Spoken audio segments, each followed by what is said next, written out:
الرحيم والصلاة والسلام على رسول الله. النهاردة هنتكلم عن موضوع مهم جدا وهو موضوع الكحة. معاكم الدكتور أحمد أمين. متنساش نعمل لايك للفيديو لو عجبكم إن شاء الله بإذن الله تعالى. ربنا يتقبل منا ومنكم صالح الأعمال، ونعمل اشتراك للقناة الفيديو يقدر ينتشر بشكل كبير. جزاكم الله خير. تمام. هنتكلم عن الكحة دي، هنتكلم عن أنواع الكحة، هنتكلم عن أسباب الكحة، إيه هي الكحة، امتى يعني الاعراض، او امتى الكحه لو استمرت عندي يبقى فيها مشاكل او بتبقى خطر بشكل كبير. يعني الكحه هيبقى رد فعل طبيعي من الجسم نتيجه وجود جسم غريب بالجهاز التنفسي. دي تبقى اول خطوه من جهاز المناعه ان هو بيبدا يطلع الجسم الغريب ده، فبيطلعه بصوره كحه عشان يطرد الجهاز الغريب ده. الجسم الغريب ده ممكن يكون ميكروب، ممكن يكون بكتيريا، ممكن يكون فيروس، ممكن يكون رذاذ، ممكن يكون ايا كان هو ايه الجسم الغريب ده. تمام. انواع الكحه عندي بتبقى كحة مصحوبة ببلغم، عندي كحة جافة، عندي الكحة اللي بتبقى ناتجة عن الأدوية، استعمال الأدوية، عندي الكحة اللي هي بتبقى جافة أو السعال الجاف اللي بيقلب معايا بكحة ببلغم، وعندي السعال الديكي، وعندي الخناق أو الخنوق اللي هو السعال الخنوق ده بيبقى هنتكلم عنه في آخر الفيديو. الكحة عندي اللي هي بتبقى كحة ببلغم دي بتبقى غالبا ناتجة عن عدوى بكتيرية ثانوية. تمام. بعض مثلا نزلات البرد أو الإنفلونزا بلاقي كحة بيطلع بقى، يبدأ يطلع معاها بلغم، يبدأ يطلع معاها مخاط، تبدأ تظهر احمرار في العين، أو مفيش احمرار في العين، ممكن يظهر زكام، ممكن يظهر عطسة، أو ممكن بعد نزلات البرد يعني يظهر معايا الزكام والعطس الأول، وبعد كده يبدأ يظهر معايا كحة مصحوبة في بلغم. هنا في الحالات اللي زي دي ببدأ أستعمل، وأفضل إن أنا أستعمل حاجات مذيب للبلغم، ماشي، وحاجات موسعة للشعب الهوائية. ومن أشهر الحاجات، من أشهر أدوية الكحة اللي بتبقى آمنة جدا في الأطفال سن سنتين أو من سن سنة ونص فما فوق، ممكن استعملها للحوامل لكل الناس. هو ده الفنت شوربه، وبيبقى خالي السكر، ممكن استعمله لمرضى السكر عادي جدا. وراعي الحته دي دايما جدا ان معظم ادويه الكحه احيانا بيبقى عليها الوان صناعيه، او بتبقى فيها يعني بتبقى محلينها بسكر، فخلي بالي من مريض السكر دايما على طول في الادويه اللي شبه كده. الفنت بيحتوي على ماده موسعه للشعب الهوائيه، ماده مذيب للبلغم، اقدر استعمله بامان جدا يعني. او ممكن استعمل السيناويت شوربه، استعمل معلقه كبيره 3 مرات في اليوم بعد الاكله. ويفضل ان انا برضو ابدا اشرب سوائل دافيه كتير مع الكحه اللي هي مصحوبه ببلغم. تمام. احيانا ممكن ندي حاجه مقوي للمناعه مع الاطفال او الكبار اللي هي الفالكونيسيا شراب، وده بيحتوي على ماده الاكنيسيا، والاكنيسيا بتبقى مقوي جدا، مقوي لجهاز المناعه. زائد انه الابحاث اللي اتعملت على الاكنيسيا فيما بعد لقوا ان هي مذيب للبلغم، وبتبدا تكسر لي البلغم اللي موجود. قلنا مقوي المناعة للعدوى الفيروسية أو البكتيرية أو العدوى الفطرية بالنسبة للفالكونيسيا شراب. ده بالنسبة للكحة المصابة بالبلغم. الكحة المصابة بالبلغم لو بدأ يظهر معايا ارتفاع في درجة الحرارة مستمرة، بدأ يظهر معايا ضيق في النفس مع الكحة موجودة بالبلغم، لازم أرجع لطبيب الصدر أو طبيب الشعب الهوائية أو طبيب الجهاز التنفسي. تمام. لأن في الحالة زي دي بدأت العدوى أو بدأ يحصل معايا عدوى قوية جدا. هنا بيبدأ تدخير طبيب البطن أو طبيب الصدر إنه يعالج الكحة عن طريق المضادات الحيوية، عن طريق طبعا حسب السن. شيء من أشهر المضادات الحيوية اللي بتبقى قوية جدا مادة السيفترياكزون، بس دايما بنستعملها تحت إشراف طبي، عشان في الأوقات الأخيرة بدأت تعمل بعض أنواع الحساسية اللي بدأت تنتشر بشكل كبير جدا. ممكن برضو من المضادات الحيوية قوية جدا منطقة الصدر أو الشيست انفكشن مادة الأزيثروميسين، ودي بتبقى مادة ممتازة جدا للأطفال، أو مضاد حيوي ممتاز جدا للأطفال والكبار، وبرضه بيتاخد تحت إشراف طبي، وبيتاخد بجرعة على حسب المريض. عندي الكحة تاني نوع من أنواع الكحة اللي هي الكحة الجافة، أو الكحة اللي هي مفيهاش بلغم. تمام. ودي بتبقى كحة نتيجة بعد ما الواحد ممكن يجيله برد أو تف في الجيوب الأنفية يبدأ يصحى، بتبدأ نتيجة المواد الملتهبة دي بتبدأ تنزل في الحلقة، تبدأ تعمل لي زي انتيجين انتي رياكشن، أو نتيجة وجود جسم غريب فيبدأ يظهر معايا زي كحة جاف. هنا في حالة زي دي ممكن استعمل أدوية الكحة الجافة اللي هي زي كودافين شراب. تمام. وده بستعمله معلقة 3 مرات في اليوم بعد الأكلة. وممكن استعمل السينا دراي برضه شوربة، السيناويد ده بينزل منه دواء اسمه سينا دراي شوربة، ممكن استعمله معلقة برضه 3 مرات في اليوم بعد الأكلة. أو سلجون قراص، بستعمل برضه قرص الصبح وقرص بعد الغداء مثلا، وقرصين قبل النوم، أو على حسب جرعة المريض. وممكن بستعمل برضه معاها ليكوتريين انهبيتورز، أو اللي هو حاجة اسمها مونتوليو كاست قراص، أو اسمه كاست قراص 10 مللي جرام، باخد منه قرص واحد قبل النوم لمدة 10 أيام مع أدوية الكحة الجافة. في برضه الكحة اللي هي بتبقى ناتجة عن الأدوية، بعض الناس اللي بتاخد أدوية الضغط زي الإيزابريل أو الكابتوبريل، بتحتوي على مادة الإس انهبيتور اللي هي أي حاجة آخرها بريل عامة.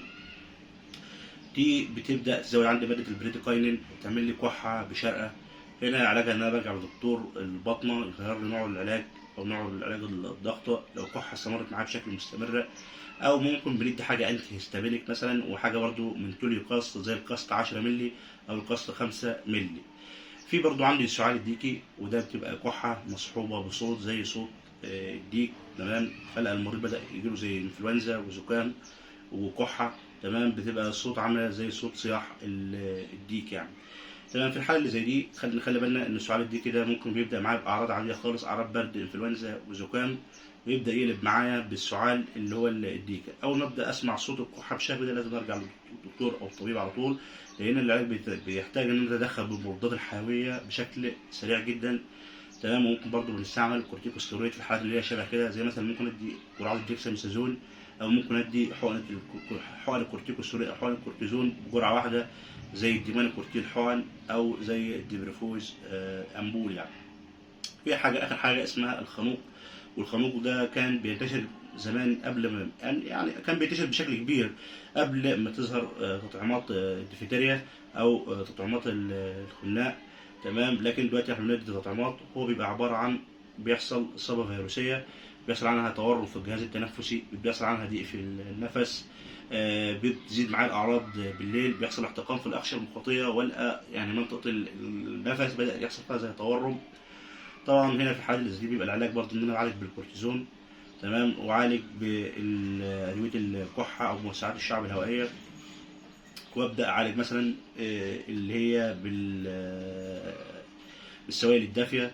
في بعض الناس او بعض الدراسات قالت ان ممكن استنشاق هواء البخار برضه بيبقى بيعالج الخنوق، لكن ما بقتش حاله ان هي شائعه او مستمره، لكن برضه ناخد بالنا منها من اعراض الكحه. الحاجات دي انا بقولها او جبت كلمه الخنوق، احنا ممكن ما نتعرضش ليه كتير، لكن احيانا وارد ان حد يتصاب بيه، وفي ناس بتهمل في الاعراض وبعد كده بيروح للدكتور والحاله متاخره جدا، لان ممكن احيانا احتاج ان انا اتدخل بجلسات الادرينالين او جلسات الابنفرين. تمام، اخر حاجه او قبل الحاجه اللي قبل الاخيره في الفيديو، ان انا هتكلم عن بعض الاخطاء الشائعه في الكحه. بص، الام داخله تقول لك انا عايز ادور عليه المعلقه من غير ما تعرف نوع الكحه، من غير ما تسال حتى الدكتور اللي واقف في الصيدليه انا عندي كحه لا انا عايز ادور عليه المعلقه للكحه. مين؟ لا فلان قالت لي عليه. من غير ما يسال الدكتور اللي في الصيدليه يا دكتور انا عايز ادور لي عليه المعلقه الخضراء، من غير ما تعرف نوع الكحه ايه، من غير ما تسال حتى، من غير ما تستفسر. لا جارتي قالت لي لا انا سمعت عنه على النت، انا مش عارف ايه. الحاجات دي بتبقى خطر جدا. ممكن احيانا دواء الكحه لو انا خدته بطريقه غلط او باستعمال غلط او بدون اشراف طبي احيانا ممكن يغير لي تشخيص المرض، لان معظم ادويه الكحه احيانا بنلجا لها في الاول بالتشخيص الكلينيكي او تشخيص الاعراض. تمام، فانا ممكن دواء معين يغير لي مجرى الاعراض، ممكن يخليني اخش في تشخيص تاني خاطئ يعني. الناس اللي بتلجا للجلسات بدون استشاره طبيه تقول لك لا انا هدي الواد جلسه عشان الواد تعبان. احيانا بيبقى في ناس عندها التهاب في الجهاز التنفسي العلوي، يعني التهاب في الحنجره او البلعوم او احتقان في اغشيه الحنجره او البلعوم، وانا ادي جلسات الفاركولين او جلسات السلبيوتامول عامه البلايزر يوسع الشعب الهوائيه، يبدا يطلع لي بلغم كتير. البلغم مفيش حاجه تطلعه لان في عندي انسداد في مجرى النفس من فوق. ده احيانا ممكن يزود الاثار، ممكن يعمل لي ضيق في النفس يعني يزود الاثار عندي، ممكن يعمل لي مشاكل في النفس عند الاطفال اكتر. تمام، ايوه طبيب او في معظم الاوقات بيلجأوا في ادويه الكحه جلسات الاتروفنت او جلسات البالمكورتا او جلسات الادرينالين، لكن بنحاول بقدر الامكان ان احنا ما نستعملش الجلسات بدون استشاره طبيه. الحاجات اللي انا بفضلها جدا ان انا اثناء علاج الكحه او بعد علاج الكحه عموما ان انا ادي لابني دي نتيجه، ادي لدي حاجات مقويات مناعه، زي قلنا الادويه اللي بتحتوي على الاكينيسيا الفالكونيسيا شوربه. ممكن بعد ما معدي من دور الكحه او دور البرد او دور الانفلونزا خلاص ابدا بقى اشرب سوائل دافيه. طبعا السوائل الدافيه بتبقى مفيده جدا اثناء علاج الكحه، على حسب الدكتور ما يقول لي، سواء في الصيدليه او دكتور الباشا مثلا يقول لي على التغذيه السليمه اثناء الكحه. تمام، استعمل مقويات المناعه اللي هي بترفع جهاز المناعه عندي عشان استبعد مع تكرار الكحه او ما شابه ذلك. دايما اثناء الكحه في ادويه دايما بنحاول، او في بعض الاكلات دايما بنبعد عنها، زي الحاجات اللي فيها توابل، الحاجات اللي فيها سكر كتير، الحاجات اللي فيها سمك، الحاجات اللي فيها بيض، اللي ممكن تعمل لي اثاره او تقلصات للجهاز التنفسي. دايما اثناء الكحه ببعد عن الاجزاء اللي شبه كده، ابعد عن التيارات الهواء الشديد جدا، ابعد عن التراب. احيانا بنستعمل مضادات الهستامين اللي هي معلقه قبل النوم، دايما بنستعملها بعد ادويه الكحه. مثلا ممكن الطفل او المريض يخلص عنده دور الكحه، بستعملها معاه عشان اعالج اثار الكحه نفسها، اللي هي مثلا حصل اثار التهابات، حصل اثار جروح مثلا في الجهاز التنفسي، ابدا استعمل مع الحاجات اللي هي الانتي هيستامينيك زي الارشيف 180 او التلفاست 180. ممكن استعملها لمده شهر. مع الاطفال ممكن نستعمل الماست سيل ستابلايزر، الحاجات اللي هي مثبط للخلايا الحساسيه زي الالربان شوربه، ممكن نستعمله لمده شهر بعد العمليه، بعد انتهاء يعني الكحه ودور الكحه اللي عندي. تمام. في بعض الاخطاء الشائعه برضو البريتسول او الزايلون او البيديكورت، الناس بتروح تقرر منها نفسها، ودي حصلت مشاكل كتير بسببها ان الناس تفتكر ان الزايلون ده دواء كح، مع ان هو ممكن يستعمله للعظم اساس، بس من كتر تكراره لادويه الكحه، من كتر تكراره الروجيتات، الناس بتبدا ممكن يلاقي الطفل يجوله دور كحه، يقوم يقولوا له السريع عليه، يبدا يعمل له ضعف في العضلات عند الاطفال، ممكن يعمل له هشاشه في العظمه، ممكن يعمل له مشاكل كتير، ما يستعملش ده. يبقى ناخد بالنا دايما من ادويه الكورتيزون او ادويه الفينادول. الادويه دي موجوده في السوق بره باسم الفينادول، اسم ابيدول، ديكسافين، اورازون. ماشي، بيبقى الدكتور كاتبها في الروجيتا والطفل بيستريح فيها عليها لان الدكتور وصفها كده، وصفها لمده 5 ايام او 4 ايام او 3 ايام على حسب الاستشاره. تمام. انا ما اقررها مني لنفسي بعد كده، يعني الطفل ممكن يجي له عدوى مثلا، دور الكحه لسه في بدايته، اروح اديله بريتسول او كورتيزون يهبط معاه المناعه، يخلي عندي العدوى تزيد. فناخد بالنا من النقط اللي زي دي. جزاكم الله خيرا، تقبل الله منا ومنكم صالح الاعمال، وان شاء الله باذن الله تعالى اشوفكم في فيديو جديد.